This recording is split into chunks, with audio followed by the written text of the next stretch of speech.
여호와의 말씀이 엘리야에게 임하여 이르시되 너는 일어나 시돈에 속한 사르밧으로 가서 거기 머물라. 내가 그곳 과부에게 명령하여 네게 음식을 주게 하였느니라. 그가 일어나 사르밧으로 가서 성문에 이를 때 한 과부가 그곳에서 나뭇가지를 줍는지라. 이에 불러 이르되 청하건대 그릇에 물을 조금 가져다가 내가 마시게 하라. 그가 가지러 갈 때 엘리야가 그를 불러 이르되 청하건대 내 손에 떡 한 조각을 내게로 가져오라. 당신의 하나님 여호와께서 살아계심을 두고 맹세하노니 나는 떡이 없고 다만 통에 가루 한 움큼과 병에 기름 조금뿐이라. 내가 나뭇가지 둘을 주워다가 나와 내 아들을 위하여 음식을 만들어 먹고 그 후에는 죽으리라. 두려워하지 말고 가서 내 말대로 하려니와 먼저 그것으로 나를 위하여 작은 떡 한 개를 만들어 내게로 가져오고 그 후에 너와 네 아들을 위하여 만들라. 이스라엘의 하나님 여호와의 말씀이 나 여호와가 비를 지면에 내리는 날까지 그 통의 가루가 떨어지지 아니하고 그 병의 기름이 없어지지 아니하리라 하셨느니라. 그가 가서 엘리야의 말대로 하였더니 그와 엘리야와 그의 식구가 여러 날 먹었으나 여호와께서 엘리야를 통하여 하신 말씀같이 통의 가루가 떨어지지 아니하고 병의 기름이 없어지지 아니하니라. 할렐루야. 우리의 삶의 공급자가 되시며 날마다 우리를 돌보신 하나님을 찬양합니다. 그리고 주님 앞에 우리 감사와 찬양과 영광의 큰 박수 올려드리겠습니다. 거룩하신 주님, 아름다우신 주님의 이름을 찬양합니다. 놀라우신 주님의 영의 기름 부으시며 우리 가운데 있게 하여 주옵소서. 할렐루야. 하나님의 놀라운 은혜 가운데 우리 한몸이를 우리 포드의 성도들 한번 바라보시면서요, 이 시간 또 영상으로 예배하는 우리 흩어진 글로벌 포드 식구들에게도 우리 한번 따뜻한 사랑과 격려와 축복의 박수를 서로에게 보내도록 하겠습니다. 주님의 놀라우신 은혜가 우리 모두에게 있게 되기를 주님의 이름으로 축복합니다. 할렐루야. 사랑하는 여러분, 성령 충만하십시오. 말씀 충만하십시오. 오늘 함께 드리는 이 예배를 통해 우리의 삶에 새로운 영적인 믿음의 이정표를 발견하게 되는 거룩한 은혜의 역사가 있게 될 것을 축복합니다. 우리 이 마음을 담아서 우리 옆사람과 이렇게 한번 축복하며 인사했으면 좋겠는데요. 당신의 다음 챕터는 예비된 은혜입니다. 이렇게 한번 축복하시겠어요? 회중의 조도를 좀 올려주시겠어요? 네, 여러분의 다음 인생 장은 하나님의 예비된 은혜인 줄로 믿습니다. 할렐루야. 그 은혜를 사모하는 저와 여러분 되시기를 주님의 이름으로 축복합니다. 여러분 혹시 썩은 두부에 대해서 들어보신 적 있으세요? 네, 제가 전방개척 선교를 위해 우르무치에 있을 때 썩은 두부를 먹는 중국인들을 보면서 정말 먹다 정말 별걸 다 먹는다라고 이렇게 생각한 적이 있었어요. 여러분, 썩은 두부라뇨, 큰일 날 것 같죠? 근데 문제가 없어요. 왜냐하면 부패한 것이 아니라 발효된 것이기 때문입니다. 여러분, 사실 부패와 발효는요, 본질적으로 같은 과정을 거칩니다. 그러나 이 두 가지가 다른 이유는 하나예요. 미생물의 분해 결과가 사람에게 유익한지 해로운지에 따라 발효와 부패로 구분됩니다. 그러니까 사람에게 유익한가에 따라 그 과정은요, 이 유해균에 의한 부패 과정이 되기도 하고 유용균에 의한 발효 과정이 되기도 한다는 거예요. 여러분, 우리의 삶도 마찬가지입니다. 우리의 삶에서 좋은 것과 나쁜 것, 행복과 불행은요, 사건, 상황, 사람, 환경 그 자체로 결정되는 것이 아니에요. 그것이 결국에 그 사람에게 유익했는가, 유해했는가로 결정된다는 것이죠. 여러분, 고난이 유익이 될 수도 있고 축복도 재앙이 될 수 있습니다. 그것을 어떻게 소화시켰는가, 유익의 과정이 되게 했는가, 유해의 과정이 되게 했는가, 이게 문제라는 것이죠.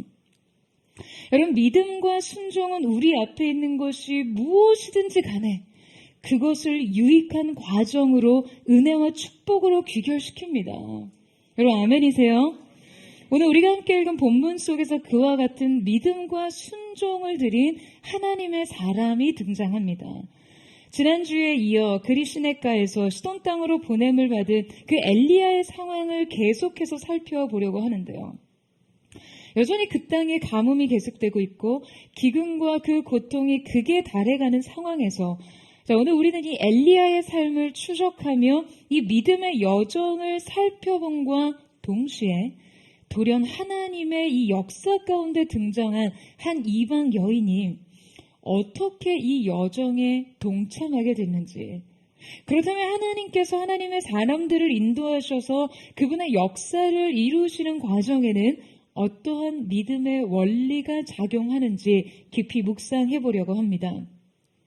오늘 말씀을 통해 우리는 하나님의 역사와 이 믿음의 여정에 관한 몇 가지 원리와 특징을 깨달을 수 있는데요.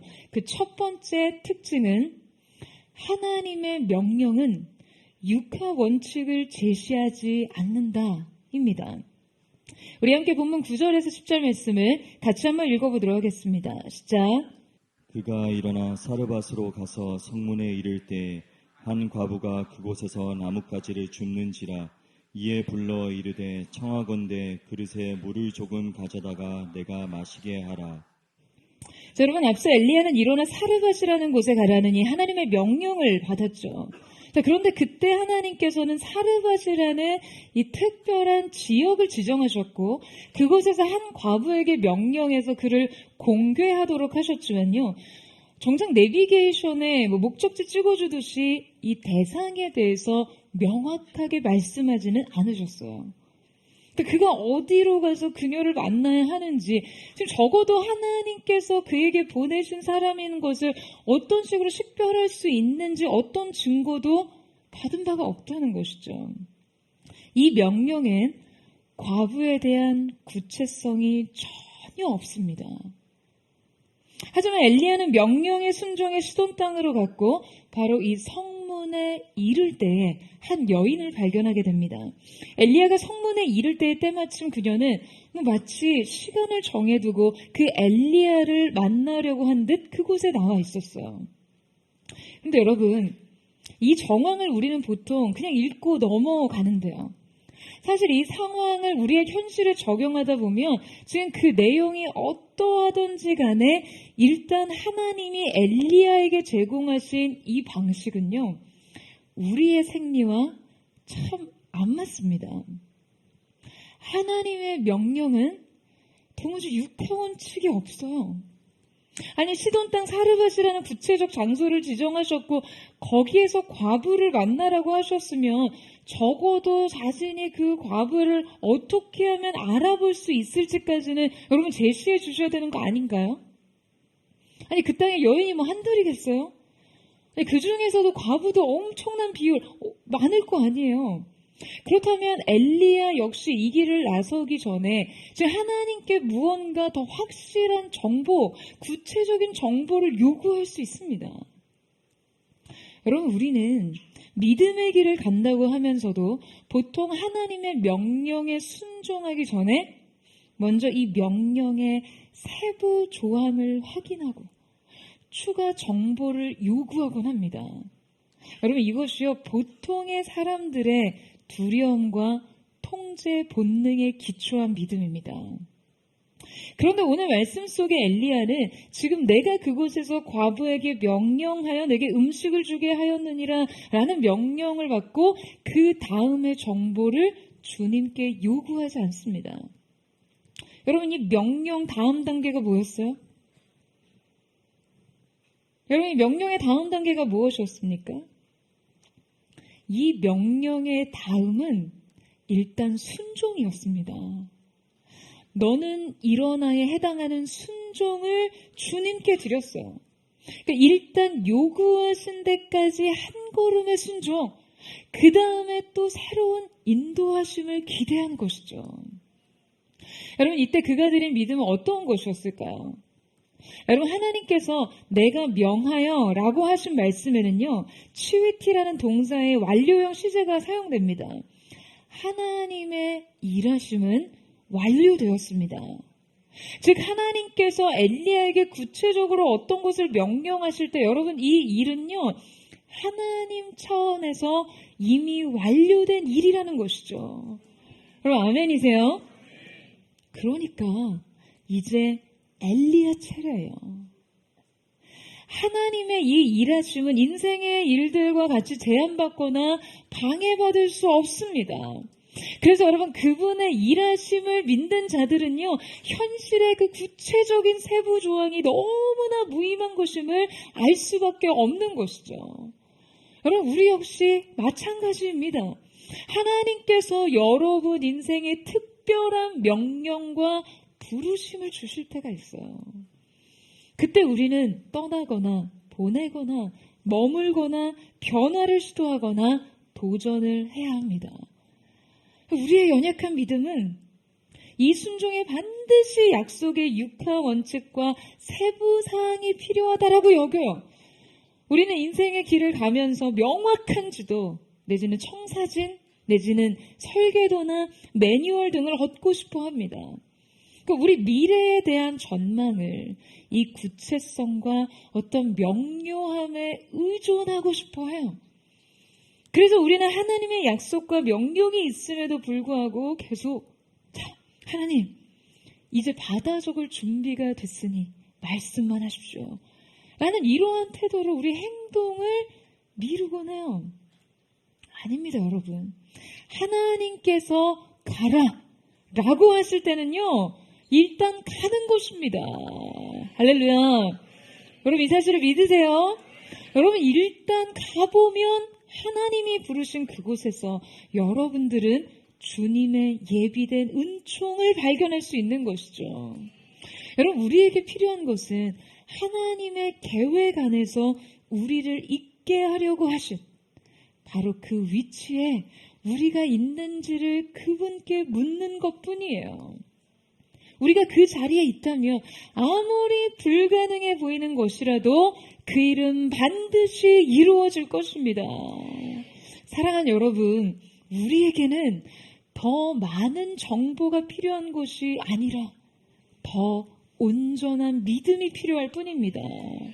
우리가 말씀 앞에서 주저하는 이유는요, 불명확한 상황 때문이 아니라 불완전한 믿음 때문이에요. 이미 들은 음성이면 충분합니다. 말씀을 따라가세요. 그러면 여러분 말씀이 예비하시는 해를 만나게 될 줄로 믿습니다. 하나님의 역사와 믿음의 여정 두 번째 특징은 하나님의 뜻은 우연 속에 숨겨져 있고 발견은 우리의 몫이다 입니다. 자, 엘리야가 사르밧에 도착하자 지금 그 성문 앞에 여러분 누구를 만납니까? 한 과부를 만나요. 그런데 우리가 이때 명심할 것은요, 엘리야는 분명히 심증적으로 이 과부가 하나님께서 자신을 위해 예비하신 여인이 될 것이라고 예상할 수는 있었지만 결코 확신할 수는 없었습니다. 왜 그렇습니까? 제공된 정보가 없잖아요. 이를테면 네가 사르밧 성에 이르자마자 거기에는 한 키가 165cm 검은색 머리를 풀어헤치고 오른쪽 뺨 밑에 검은 콩만한 점이 있는 한 여인이 지금 물동이를 들고 너에게 와서 선지자님 혹시 물 한 잔 드시겠습니까? 하고 찾아올 것이다. 아니 뭐 주님이 뭐 이렇게 말씀하신 게 아니었으니까요.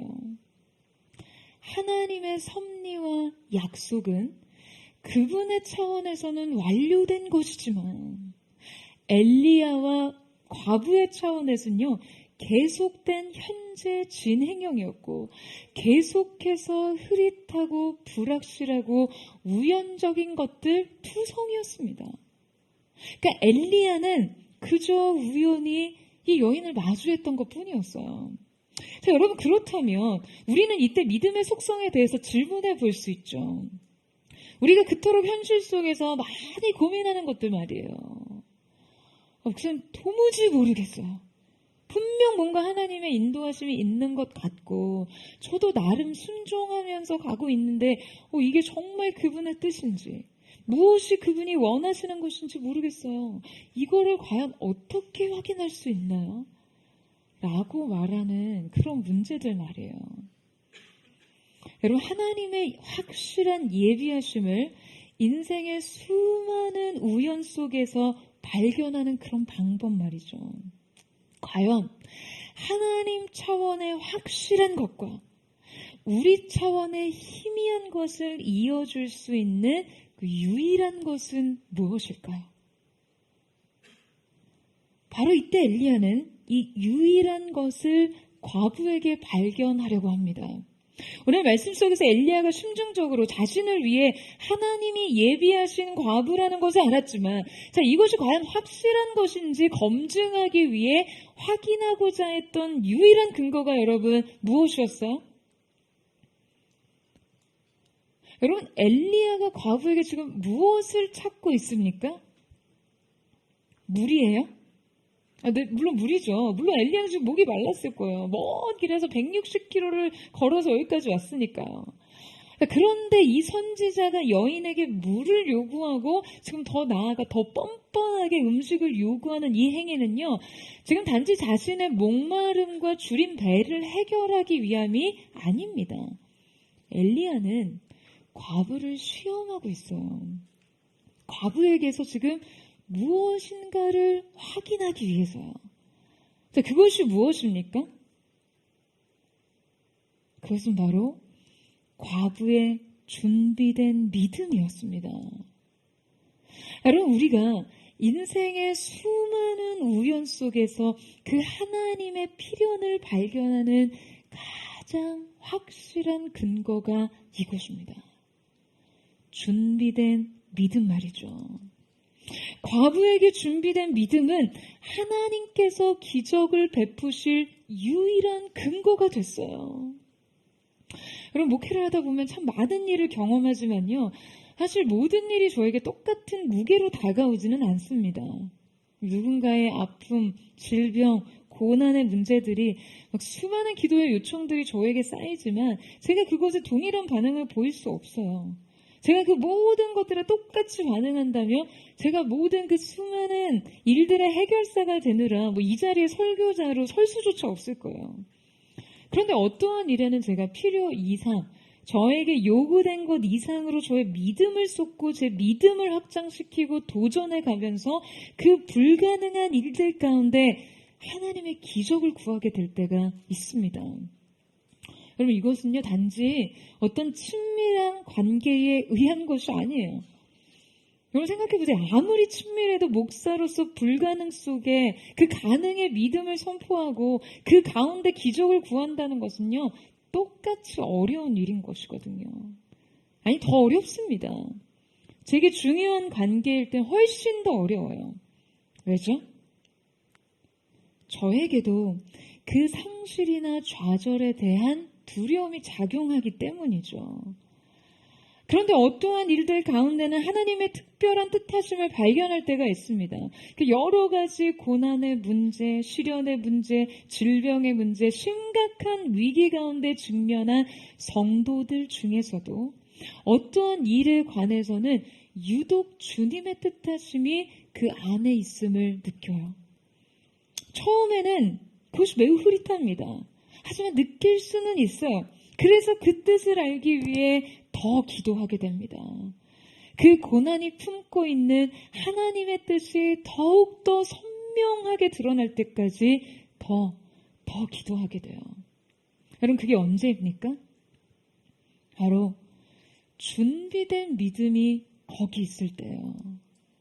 수많은 환우들이 있지만 제가 금식을 선언하며 기도했던 몇몇 일들 가운데에는 그 안에 극심한 고통 중에도 여전히 주님을 향해 사랑과 감사를 고백하는 성도들이 있었어요. 엄청난 재난 가운데서도 뒤를 돌아보지 않고 미래의 소망을 붙잡으려는 성도들, 어떠한 절망적인 상황 속에서도 하나님을 향한 중심을 고백하는 성도들, 그 성도들을 향해 함께 믿음의 두 손을 들게 되는 것이죠. 여러분, 바로 이 믿음의 역사를 가리켜 성경 역시 이렇게 말합니다. 누가복음 4장 27절 말씀 같이 한번 읽어보겠습니다. 시작.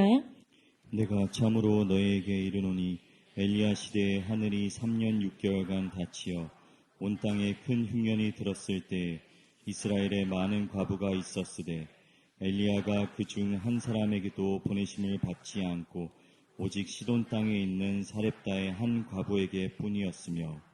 자, 여러분, 이스라엘에 많은 과부들이 있었지만 엘리야는 그들 중에 어느 누구와도 상관이 없었죠.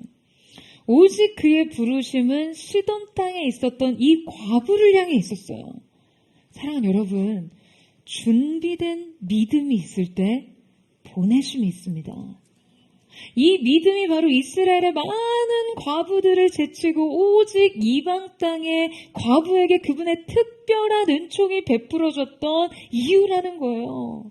사랑하는 여러분, 저는 여러분에게 이 특별한 은총이 주어질 수밖에 없는 바로 그 이유가 있게 되기를 주님의 이름으로 축복합니다.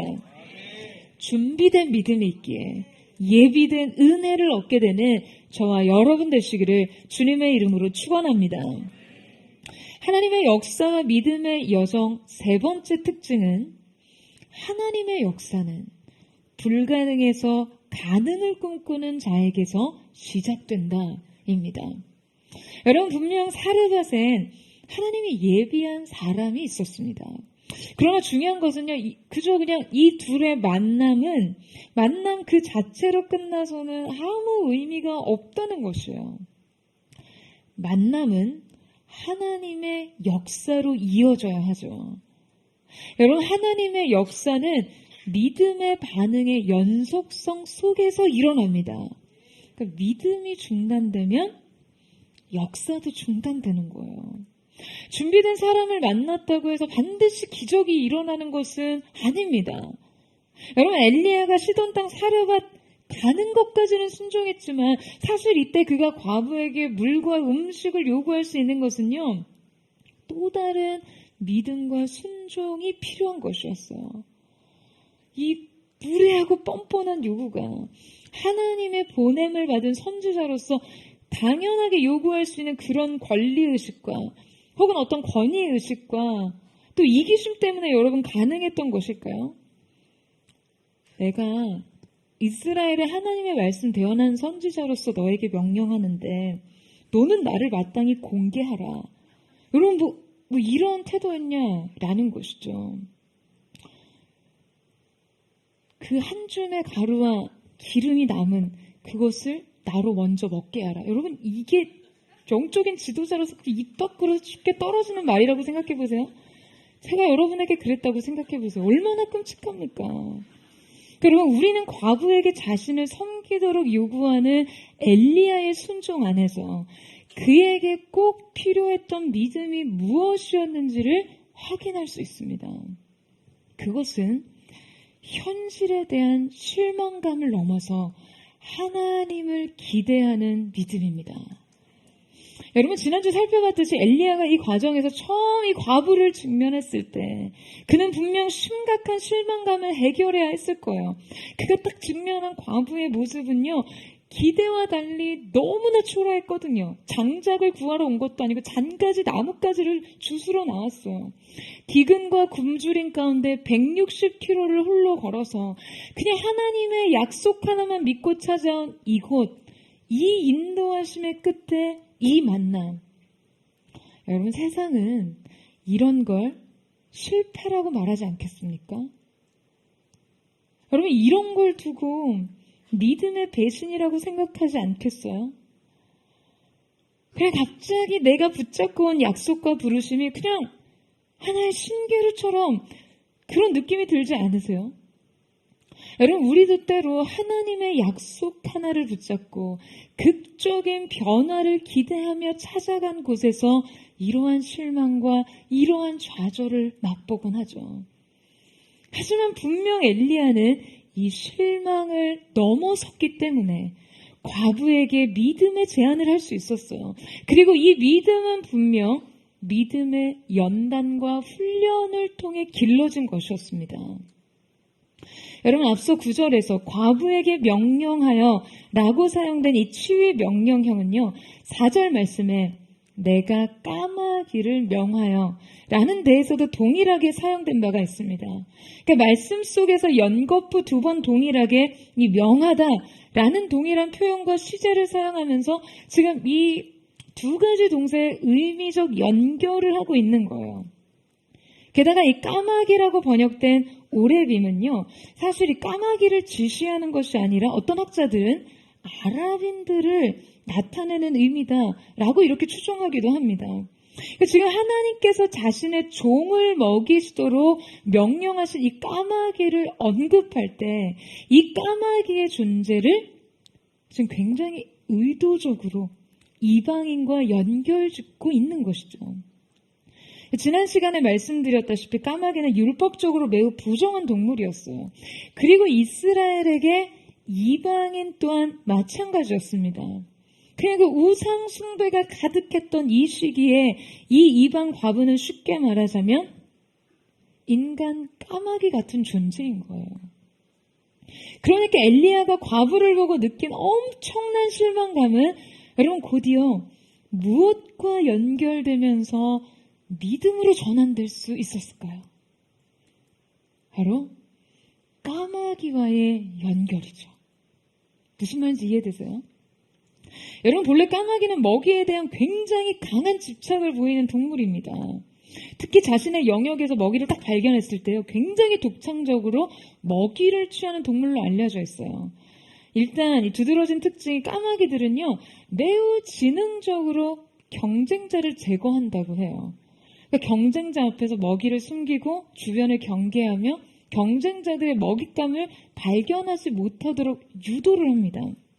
뿐만 아니라 딱딱한 견과류를 지나가는 자동차 바퀴 앞에 의도적으로 떨어뜨려서 껍질을 깨뜨린다거나 딱딱한 음식을 물에 담가서 부드럽게 만들어 소화시키기까지 한대요. 그러니까 여러분, 이 본래 습성에 의하면 까마귀는 이 음식에 대한 이 집착 때문에요, 또 그 높은 지능 때문에 엘리야한테 분명 배달 사고를 일으키기에 아주 다분한 동물이었죠. 중간에 먹이를 숨기거나 아니면 의심받지 않게 적당히 덜어내는 전략적 방식을 택할 수도 있었을 거예요. 분명히 하나님은 떡 3덩이, 고기 2개를 보내셨는데 엘리야한테는 딱 1덩이만 왔어요. 그 엘리야는 의심도 못하고 생각합니다. 하나님 손 참 작으시네. 여러분, 이렇게까지 지능적으로 먹이를 확보할 줄 아는 까마귀가 떡과 고기를 뺏지 않고 엘리야에게 하루 2번 일정하게 꾸준히 양식을 제공한다는 게 가능한 이야기입니까?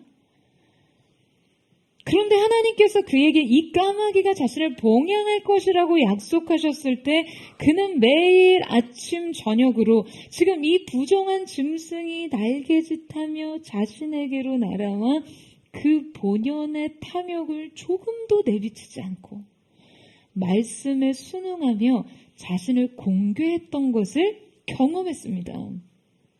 하나님은 날마다 그분의 부르심에 순종한 종에게 까마귀를 통해 음식을 베푸시면서 지금 그의 영혼 가운데 이렇게 말을 걸어오셨어요. 엘리야야, 생각지도 못했지. 내게 이런 방법이 있다는 것을. 여러분, 바로 이 경험이 그가 과부에게 직면한 실망감을 극복하게 했어요. 엘리야는 분명 이번에도 하나님에게는 생각지도 못한 방법이 있으실 것이라는 것을 믿었거든요. 그는 앞선 훈련들을 통해 하나님께서 약속하신 것이라면, 하나님께서 준비하신 것이라면 어떠한 조건일지라도 불가능은 없다는 믿음이 생긴 거예요. 할렐루야. 여러분, 이 믿음은요, 바로 순종의 열매를 먹어본 경험에서부터 나옵니다. 여러분, 이것이 바로 우리에게 훈련이 필요한 이유입니다. 저는 저와 여러분 가운데 이 경험이 쌓여지게 되기를 주님의 이름으로 축원합니다. 하나님이 약속하신 것이라면요, 하나님이 말씀하신 것이라면 어떠한 조건일지라도 불가능은 없다는 믿음이 여러분에게 있게 되기를 주님의 이름으로 축원합니다. 극단적인 상황에서조차 하나님께서는 가장 이해받기 힘든 도구를 사용하셔서 자신을 그렇게 먹이셨음을 알기에 그는 과부에게서 하나님의 일을 기대할 수 있었고 또한 과부에게 동일한 믿음을 심어줄 수 있었습니다. 그리고 바로 이렇게 불가능 가운데서도 하나님의 가능을 꿈꾸는 자들에게서 하나님의 역사는 시작됩니다. 우리 함께 11절에서 12절 말씀을 같이 읽겠습니다. 시작. 그가 가지러 갈 때 엘리야가 그를 불러 이르되 청하건대 내 손에 떡 한 조각을 내게로 가져오라. 그가 이르되 당신의 하나님 여호와께서 살아계심을 두고 맹세하노니 나는 떡이 없고 다만 통에 가루 한 움큼과 병에 기름 조금뿐이라. 내가 나뭇가지 둘을 주워다가 나와 내 아들을 위하여 음식을 만들어 먹고 그 후에는 죽으리라. 여러분 분명 처음 엘리야는 과부에게 물을 떠다 달라고 요구합니다. 사실 이 요구는요 간단한 요구는 아니었죠. 여러분 뭐 현대사회도 아니고 고대 농경사회 기근이 찾아오면요 그냥 삶은 매일매일이 재난 그 자체입니다. 그러니까 지금 이곳에서 이 물이 얼마나 귀했겠어요. 그런데 생전 처음 보는 낯선 이가 찾아와서 자신에게 물을 가져다 주길 요청합니다. 그런데 놀랍게도 이 과부는 엘리야의 이 요청에 응해 물을 가지러 갑니다. 자, 바로 이때 우리의 눈과 귀를 의심하게 만드는 상황이 벌어지죠. 엘리야가 물을 가지러 가는 여인을 향해 지금 뭐라고 말해요? 떡도 좀 가져오시오. 그러고 있어요. 아마 과부가 뒤를 돌아 엘리야를 보며 마음속으로 그런 말을 했을지도 몰라요. 때릴까? 여러분 엘리야의 이 요구가 이 여인에게 얼마나 사실 분개할 만한 요구입니까? 하지만 이 여인은 이런 엘리야의 무례함과 이기적인 행동에 대해 그저 자신의 상황과 처지를 차분히 설명해요. 지금 자신에게는 오직 한 줌의 가루와 병에 기름 조금뿐이라고 말해요. 그리고 자신이 지금 이곳에서 나뭇가지를 줍고 있는 이유가 지금 이곳으로 불을 떼서 자신과 아들을 위해 마지막 식사를 한 후에 죽을 생각이었다는 거예요. 여러분 과부에게서 듣는 과부의 사정은요 우리가 생각했던 것보다 훨씬 더 비참합니다. 그냥 가난한 정도가 아니라 가난을 이유로 자신과 아들이 스스로 목숨을 끊겠다는 생각을 했다는 거예요. 여러분 그녀는 분명 지금 자신과 아들의 마지막 식사를 준비하기 위해 나무 땔감을 구하려 나왔다고 밝힙니다. 그러니까 먹고 죽겠다는 거예요. 자, 여러분 이게 무슨 말이죠? 왜 그녀는 이 음식을 먹고 이제 죽을 생각을 하는 걸까요? 이 음식이 마지막이니까요? 그럼 그렇다면 과부가 그동안 저장해둔 음식이 곧 바닥이 나네. 이제 우리 둘이 먹을 양식은 이것으로 끝이야. 그러니까 이 음식 다 먹고 나면 이제 나도 죽고 아들도 죽어야 될까? 여러분 뭐 이런 생각을 한 걸까요? 여러분 이것은 절망이 아닙니다. 절망은요 진짜 끝에 온 거예요. 더 이상 출구가 없어요. 숨을 구멍도 없어요. 과부는 아마도 여러 번 이 양식의 고갈을 반복했을 거예요. 그동안 할 수 있는 건 다 했습니다. 해볼 수 있는 노력도 다 해봤고 당할 수 있는 굴욕은 이미 다 당했고 맛볼 수 있는 비참함은 다 느껴봤을 거예요. 그리고 하다 내가 정말 하다 못해 별걸 다 한다 싶을 일을 해서 내가 아무리 굶어 죽는 한이 있어도 내가 정말 2번 다시는 이 일을 다시 할 수 없을 것 같다 라고 생각해서 얻은 것이 아마 그 마지막 양식이었을 거예요. 이 한 줌 가루와 기름 조금 말이에요. 여러분 이런 게 바로 마지막인 거죠. 이래야 이제 자기 아들과 함께 죽어야겠다. 이런 생각이 들겠죠. 여러분 이것이 바로 과부의 상황이었어요. 여러분 이 가루 한 줌과 기름 조금은 과부에게는 마지막 남은 것이었지만 사실 이것은 마지막 희망 같은 것이 아니었습니다.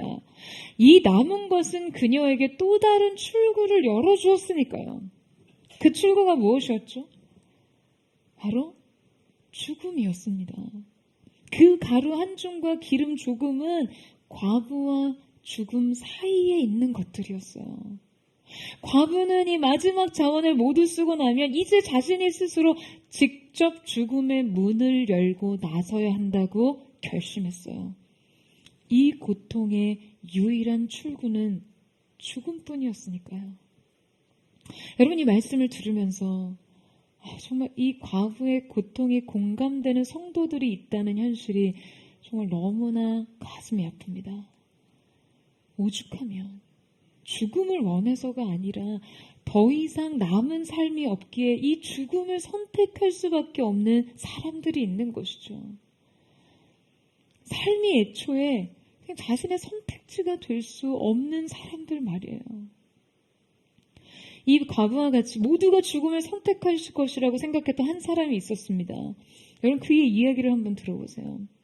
어머니가 병으로 돌아가셨을 때 9살 소년이었던 나는 울었다. 하지만 다음날 아버지와 울타리를 고쳤다. 집안이 가난해 학교에 다닐 수 없었다. 하지만 책은 한 권 살 수 있었다. 모든 돈을 쏟아부은 사업이 실패했다. 10년을 일해야 갚을 수 있는 빚을 떠안았다. 하지만 난 매일 아침 눈을 뜨고 아침을 먹었다.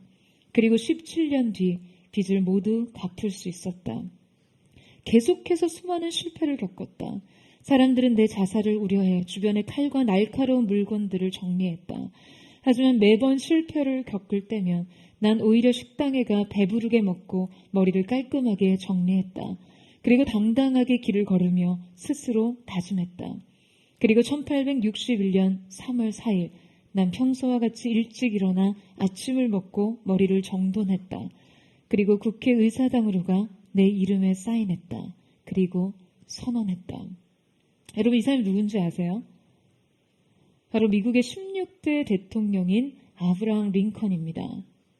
그는 9살 때 독이 있는 식물을 먹은 그 소의 우유를 마신 후 어머니가 사망했고 평생을 통틀어 18개월의 정규교육 과정만 받았던 사람이었어요. 그는 총 27번의 치명적인 큰 실패를 겪었습니다.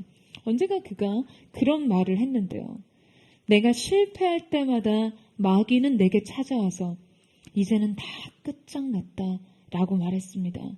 그러나 내가 실패할 때마다 하나님께서는 내게 찾아와서 너는 절망하지 말고 이 실패의 경험을 가지고 더 큰 일에 도전하라고 말씀하셨습니다. 나는 마귀의 말을 듣지 않고 하나님의 말씀에 귀를 기울였습니다.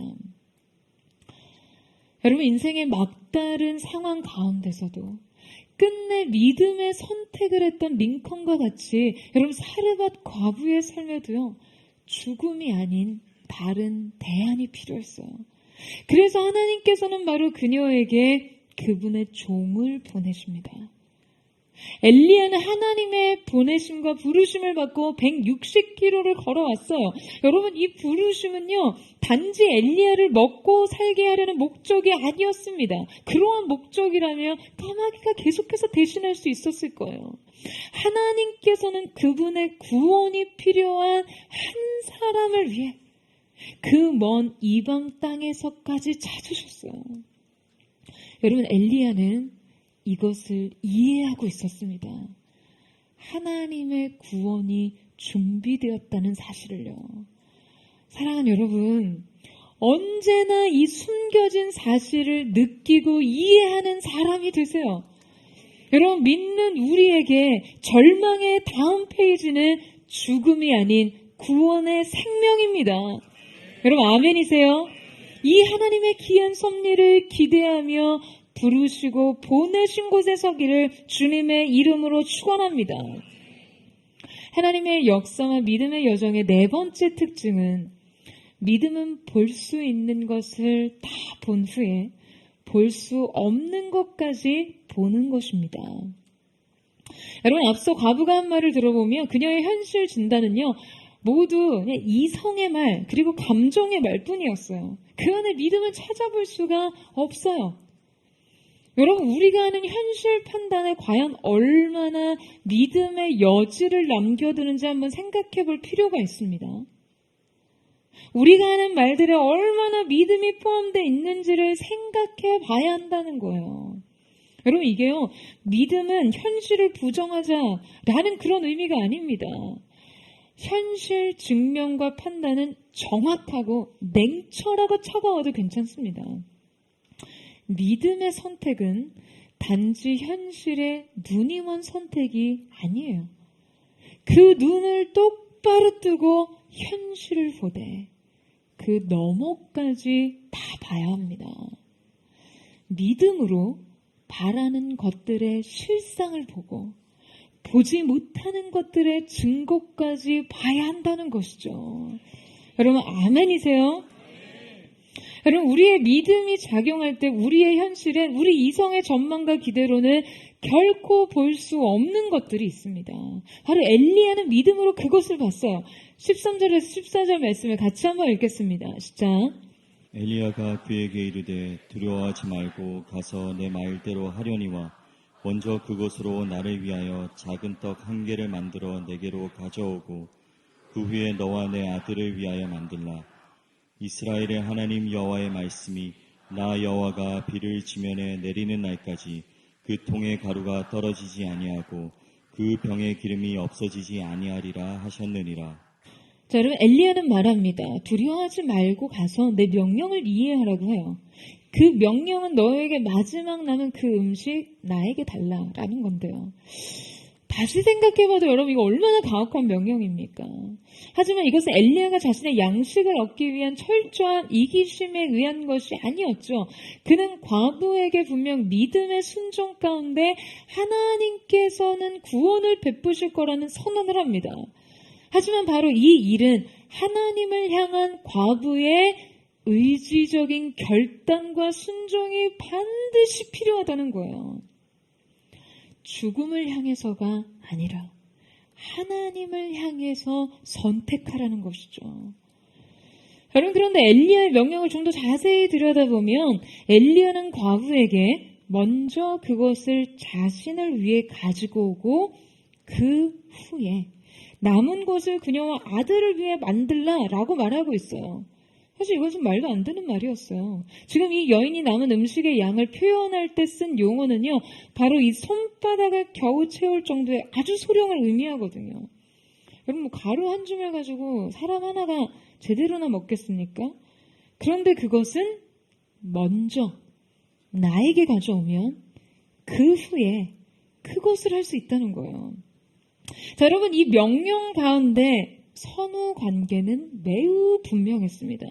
그 가루의 양적인 판단은 매우 이치에 맞지 않는 것이었지만 어쨌든 지금 이 선지자의 명령은 시간과 행위의 우선순위와 분명한 방법을 제시합니다. 먼저 그 남은 것으로 나를 먹이라. 그 후에 너희들이 먹게 되리라. 여러분, 저는 선지자의 의도적인 표현에서 그녀는 불현듯 믿음을 일으켰을 것이라고 생각해요. 앞서 그녀가 그렇게 말했잖아요.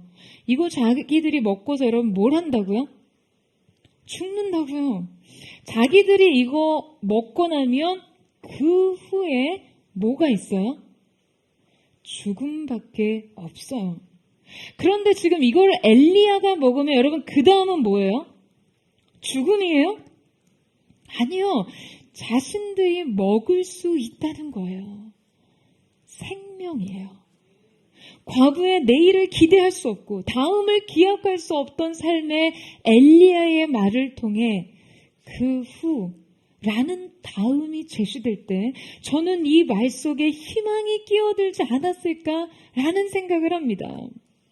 여러분, 이것이 바로 하나님께서 우리의 삶에 믿음과 순종이 끼어들 때 만드시는 인생의 새로운 챕터예요. 여러분, 아멘이세요? 자신의 인생 막다른 곳에서 죽음밖에는 출구가 없었던 인생이 지금 하나님 앞에 명확한 우선을 지키고 나면 생각지도 못한 다음을 여시는 거예요. 여러분, 놀랍게도 과부는 믿음의 선택을 합니다. 15절에서 16절 말씀 같이 읽겠습니다. 시작. 그가 가서 엘리야의 말대로 하였더니 그와 엘리야와 그의 식구가 여러 날 먹었으나 여호와께서 엘리야를 통하여 하신 말씀같이 통의 가루가 떨어지지 아니하고 병의 기름이 없어지지 아니하니라. 자, 여러분 이제 그녀가 갑니다. 저 어딜 갔어요?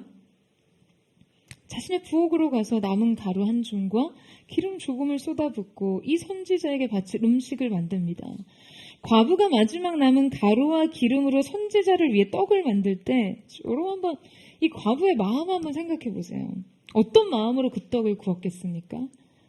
얼마나 그 떡을 그의 아들에게 주고 싶었을까요? 엄마가 마지막 남은 떡을 굽는 모습을 옆에서 지켜보고 있는 아들을 볼 때 그녀의 마음은 여러분 어떠했겠습니까? 그 떡 반죽이 이 모세에게는 어떤 의미였어요? 인생의 마지막 양식이었어요. 아니 그냥 인생의 마지막이요. 지금 이거 없으면 이제 모든 게 끝인 거예요. 그 다음은 이 두 사람에겐 죽음밖에는 아무것도 없었습니다. 이 양식이 그녀와 죽음 사이에 있었어요. 그런데 그것을요, 선지자를 위해 빚습니다. 어떻게 해요? 인생의 마지막 순간에 고통 끝에서 믿음을 선택한 거예요. 여러분, 고통 다음 죽음뿐이었던 그녀가 이 고통 끝에서 믿음을 선택하자 어떠한 일이 일어났습니까? 여러분, 엘리야의 말대로요, 놀라운 일이 일어납니다. 마지막 양식을 모두 털어 음식을 만들고 나자 다시 통에 곡식가루와 기름이 남아 있었어요. 자신의 최종 자원, 자신의 유일한 것, 자신의 마지막을 먼저 우선 순종 가운데 드리자 그녀에게는 또 남은 것이 있었습니다.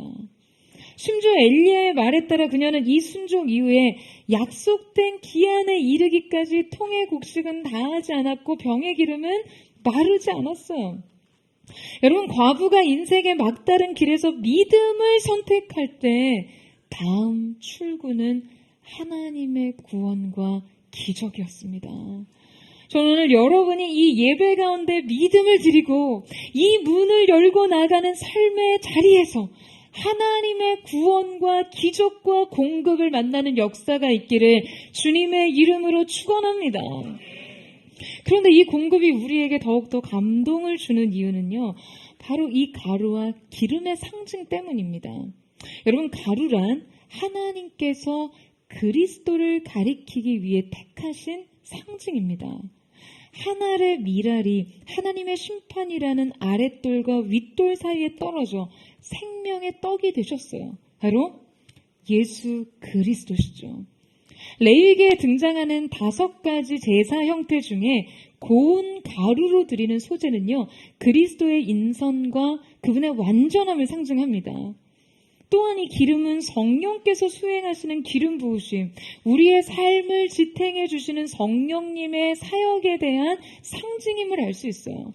그러니까 말하자면 그녀가 이 순종을 드렸을 때 하나님께서는 그녀의 삶에 예수님과 성령님의 동역을 허락하셨습니다.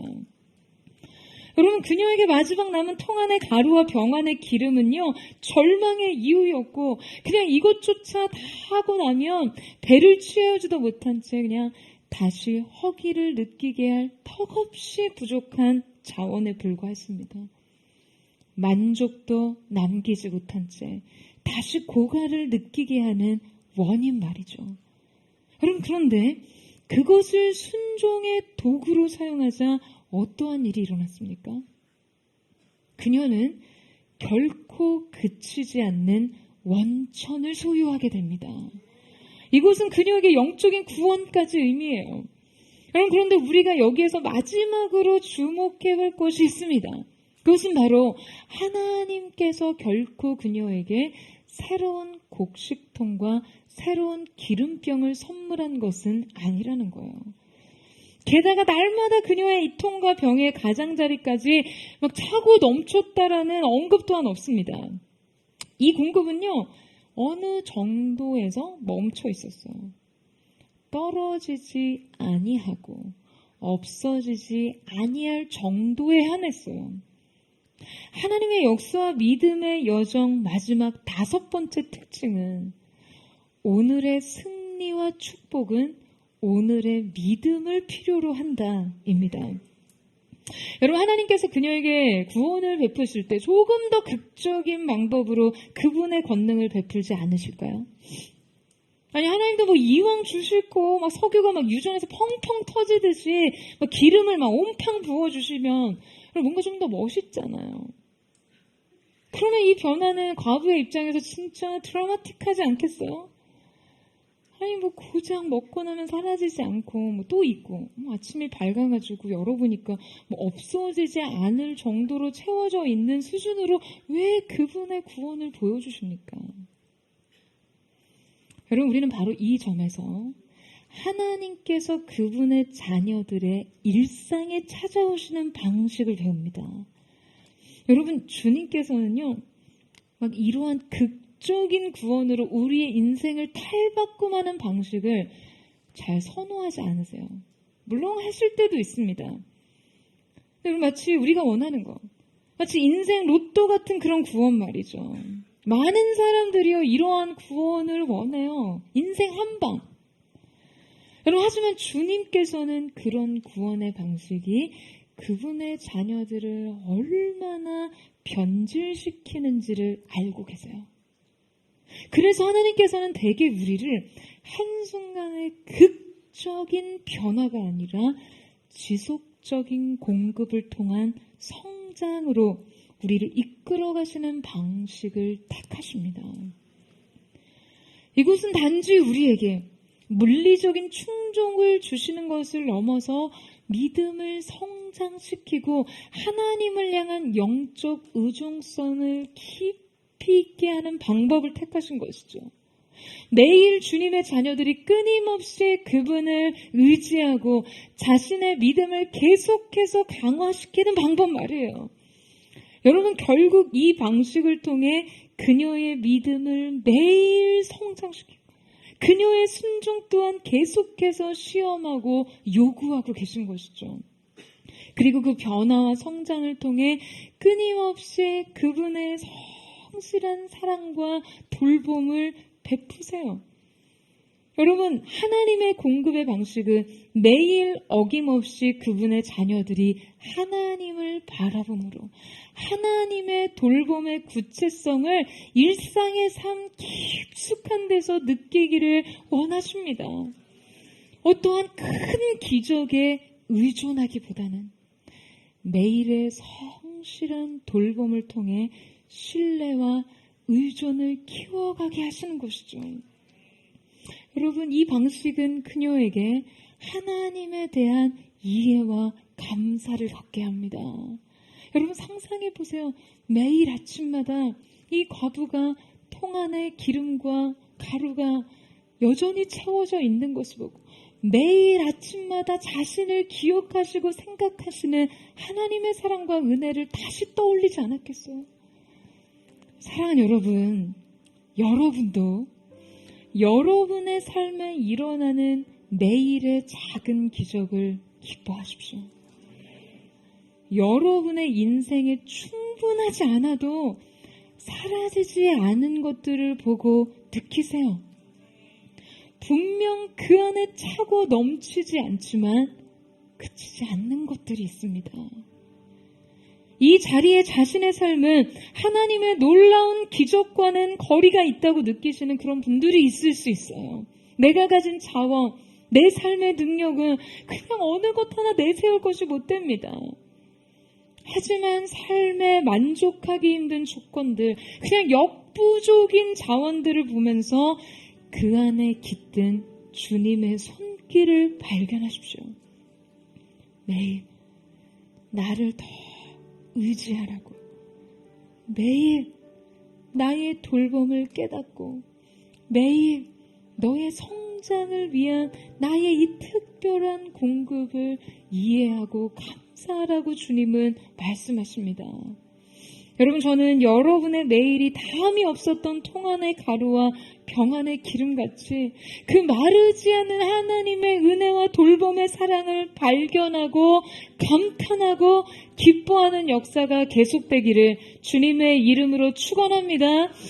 매일 아침마다 새로운 성실하신 주님의 신실하신 사랑이 그 돌봄이 여러분의 삶 가운데 있음을, 그치지 않고 사라지지 않는 주님의 공급, 그 생명의 구원의 역사가 여러분에게 있음을 발견하는 저 여러분 되시기를 주님의 이름으로 축원합니다.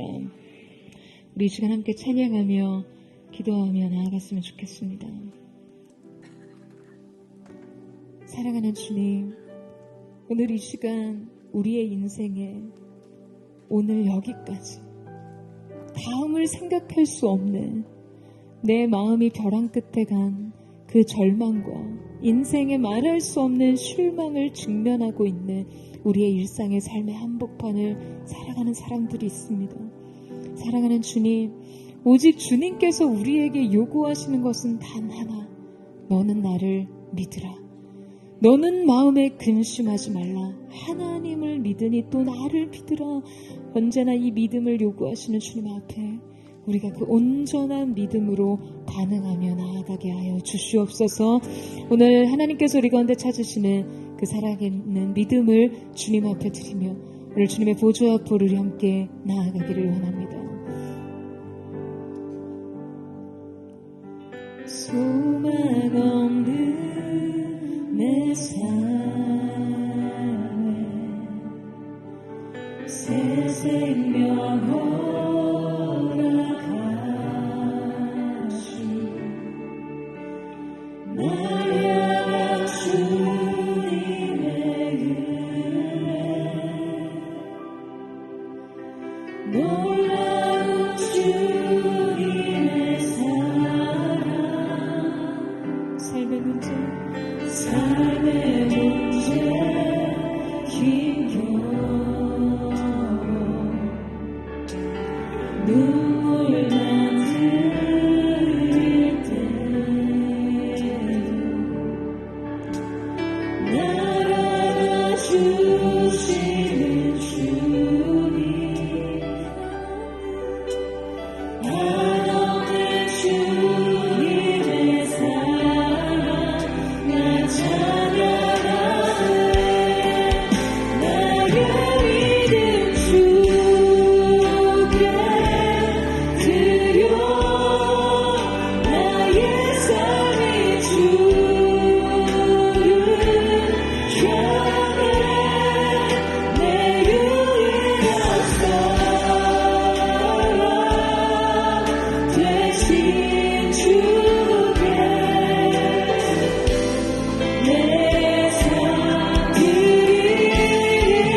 나의 믿음 주께 드려 나의 삶이 주를 향해 내 유일한 사랑 되신 주께 내 삶 드리리. 우리 함께 고백하며 나아갑니다. 소망 없는 내 삶에 새 생명 허락하시 나의 주님의 은혜 놀라운 주님의 사랑 삶의 문제 힘겨워 눈물 만들 때도 나를 주시는 주님 한없는 주님의 사랑 나 찬양하네. 나의 믿음 주께 드려 나의 삶이 주를 향해 내 유일한 사랑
여러분의 인생 속에 주님 내가 오직 믿음으로 살기를 원합니다라고 고백하는 그 삶의 고백 속에 여러분이 추가적으로 하나님 앞에 기대하는 것은 무엇입니까?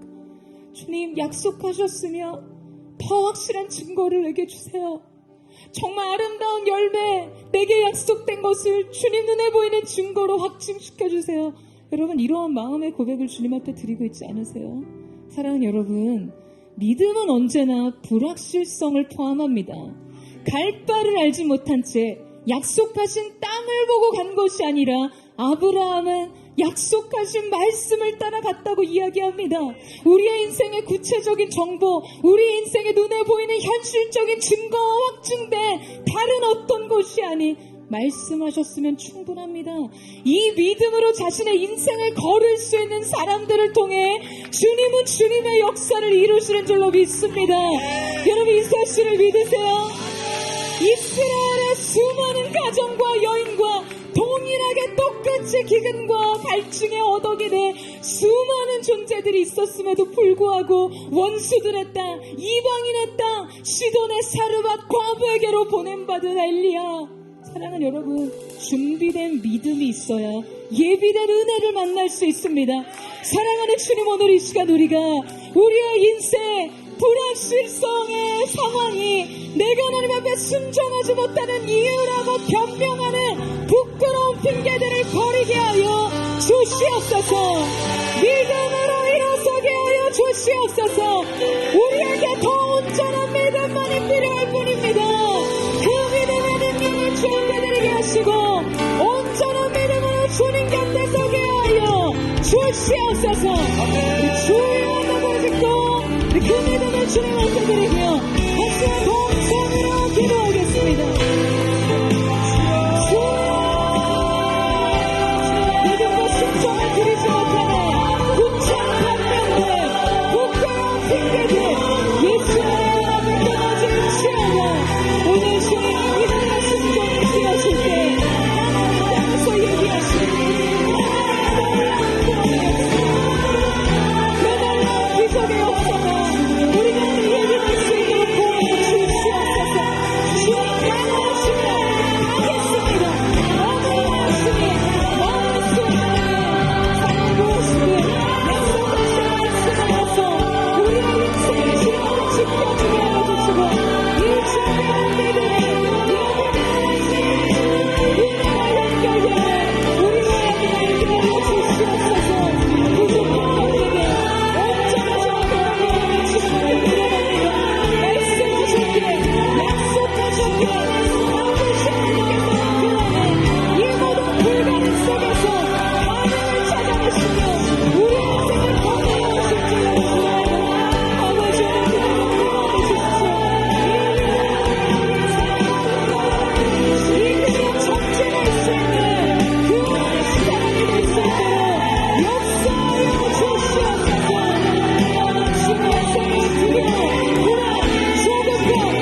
주님께 되돌리고 주시는 평강에 벗을 입습니다. 주의 손 안에서 내 영혼 편안해. 내 뜻보다 크신 주님의 계획 내 신뢰 두려움 다 내려놓고 주님만 의지해. 주 안에서 내 영혼 전소라. 주의 손 안에서 우리의 인생과 모든 걸음이 안전과 평안 가운데 전달될 줄로 믿습니다. 내 신뢰 두려움과 내려놓고 주님만 의지해. 주 안에서 거룩한 손을 높이 들고 주의 약속 안에서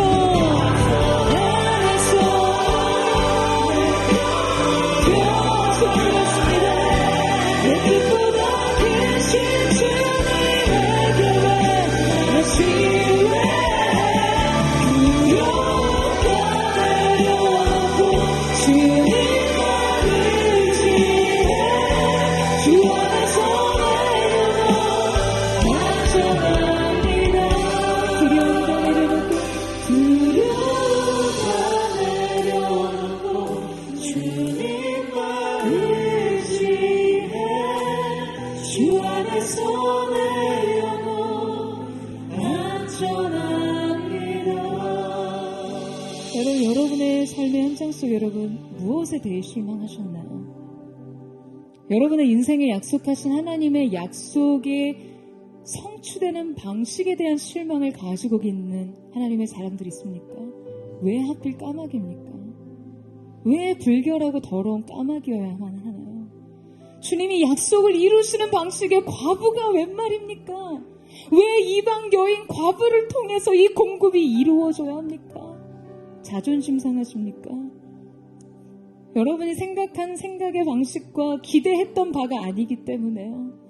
사랑하는 주님, 이 모든 못난 우리의 마음 주님 거룩하신 성령 안에 깨어지게 해주십시오.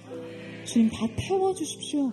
이 불필요한 모든 자기의식, 자신이 추구하는 바에 여전히 하나님의 약속 안에서도 자신의 방식과 자신의 기대를 추구하는 우리의 모든 마음을 주님 불태워 주십시오. 오직 하나님의 뜻이 하나님의 방법대로 하나님의 완성된 때에 이루어지기를 갈망하는 거룩한 하나님의 사람들이 이루어지게 하여 주옵소서. 이 다음은 없이 그저 오늘 내게 주어진 한 줌의 가루와 조금 남은 기름에 의지해서 이 다음은 없다고, 다음 소망은 없다고, 여전히 오늘은 내 절망, 내 좌절, 내 우울, 내 외로움, 나의 실망 가운데 머물러 있는 하나님의 사람들이 있다면 여러분 결코 그 마음 안에선 변화가 일어나기 어렵습니다. 하나님은 준비된 믿음을 통해 그분의 뜻을 이루세요. 오늘 이 시간 주님 정신을 차리게 해주십시오. 우리가 하나님이 쓰시는, 하나님이 도구로 삼으시는 그 기적의 재료, 이 믿음과 순종을 주님 오늘 주님 앞에 드리기를 원합니다. 순종과 믿음이 끼어 넣어질 때에 이 다음에 내 인생 다음 챕터가, 다음 페이지가 주님의 은혜와 구원으로 예비되는 역사가 나타나게 하여 주시옵소서. 여러분 믿음과 순종을 드리기를 원하십니까? 주님 신뢰하는 믿음으로 순종과 믿음 드리기를 원하십니까? 주님이 다음을 기대합니다. 내 인생 다음 걸음을 기대합니다. 내일을 소망합니다. 주님의 신실하신 안에서 펼쳐진 그 아름다운 미래를 소망하기를 원하오니 전심으로 그 마음 드리기를 원하는데 주의 눈을 듣고 당신의 동성으로 기도합니다.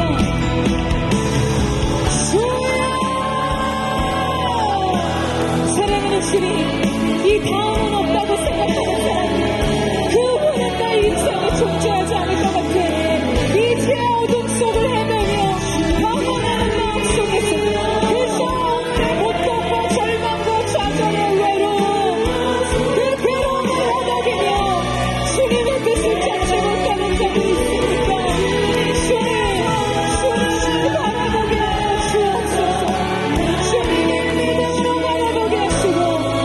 순종의 핵심을 주시옵소서 하여 주시옵소서. 모든 인생의 변명과 핑계들 멈춰치어가 내가 이럴 수밖에 없는 자기 삶인데 그럴 수 없는 이유들 예수님의 떠나가게 하시고 깨어지게 하여 주시고 오직 이의 순종의 행동만이 이들의 역사 속에 하여 주옵소서.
우리의 믿음이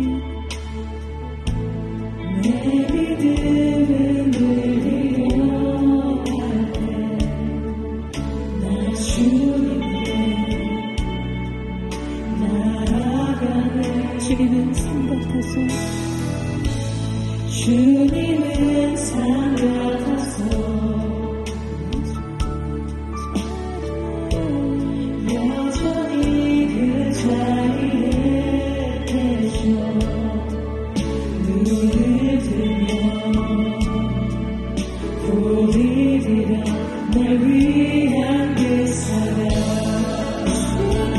주는 나의 도움이시며 주의 계획 영원하시네. 주의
오늘 여러분에게 있는 순종할 수 없는 믿음의 고백을 드릴 수 없는 모든 불필요한 이유들이 변명과 핑계가 예수님의 이름 앞에 끊어지기를 축원합니다.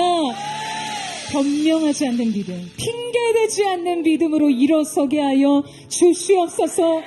오늘 이 소리가 마지막으로 한 번 더 기도하며 나아갈 때 사랑하는 주님, 주님, 우리의 인생 예수 그리스도와 성령의 동역을 허락하신 주님의 은혜를 찬양합니다. 매일 아침마다 새롭고 성실한 하나님의 사랑이 우리의 인생을 공개하시며 우리의 인생을 돌보시며 먹이시며 입히시는 것들을 눈떠 발견하고 감탄하는 자들 될 수 있도록 역사하여 주시옵소서. 여러분, 약속된 기한까지 그 통과 그 병의 기름과 가루가 마르지 않았다고 했어요. 그 약속된 기한 이후에는 하나님 어떤 일을 행하셨을까요? 궁금하지 않으세요? 그러나 여러분, 약속된 기한 안에서는 매일 아침 연명하듯 사는 일상의 삶 속에서 여러분, 불평하며 원망하는 삶으로 사실 것입니까? 왜 이것뿐이냐고요? 왜 늘 마음 졸이며 오늘 하루를 어떻게 살아내야 될지, 이제 앞으로 어떻게 해나가야 할지를 고민하는 인생을 살아야 하는지를 불평하고 원망하는 삶을 사시겠냐고요? 아니면 여전히 계속되고 있군요. 주님, 내 인생을 향한 하나님의 계획과 돌보심이 계속되고 있습니다. 주님, 그 사랑에 감탄하는 인생을 사시겠냐고요? 주님이 정하신 이 훈련 기간 동안 여러분의 인생 속에 매일과 같이 주어지는 그 한 줌의 가루와 그 통 속의 기름을 기뻐하며 감사하는 하나님의 사람들 되기를 주님의 이름으로 축원합니다. 오늘도 오늘의 믿음으로 기쁜 곳으로 나아갑니다. 약속하신 말씀을 향해 믿음의 그물을 내리기를 원하오니 주여, 오늘의 승리로 우리를 거두어 주시옵소서. 그렇게 우리의 삶을 택하기를 하는 사람 전심으로 주여 명을 짓고 우리의 삶을 주님도 의지하며 죽게 나아갑니다. 부르짖으며 기도하겠습니다.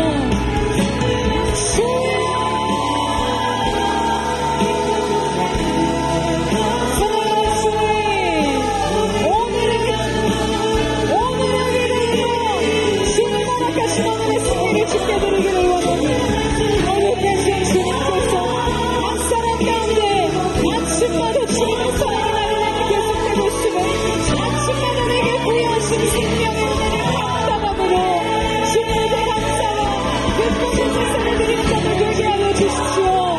말씀이 약속하신 기쁜 곳으로 나아가 믿음의 그늘을 채워다 원망과 시비를 떠나가게 하시고 불평과 불만과 낙심의 엄마들이 떠나가게 하여 주시옵소서.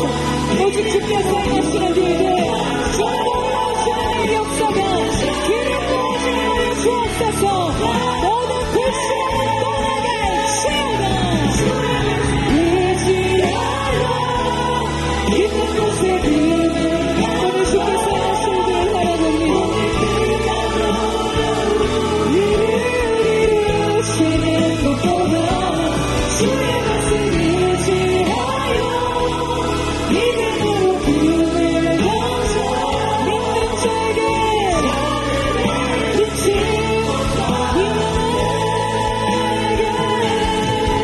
믿는 자에게 빛이 없다. 내게 빛이 없다. 우리 가운데 세령의 수준이 날마다 우리의 삶을 돌보시며 공급하시는 여호와 이레 되신 주님의 이름을 찬양합니다. 이 시간 예수님의 이름 명하노니 모든 낙심의 언어들, 부정적인 언어들, 불평과 원망의 언어 예수님의 이름 명하노니 끊어질지어다. 믿음의 새 시선을 주께 드리게 하시고 준비된 믿음으로 예비된 은혜를 얻는 인생의 축복과 기적과 같은 주님의 구원을 다음 챕터에 기록하는 거룩한 하나님의 사람들 되게 하여 주시옵소서. 그렇게 세령하신 높으신 주님을 찬양하며 감사드리며 살아계신 예수님의 이름으로 감사하며 기도드립니다. 아멘. 우리 하나님 앞으로 감사와 찬양과 영광의 박수 올려드리겠습니다. 아름다우신 주님의 이름을 찬양합니다.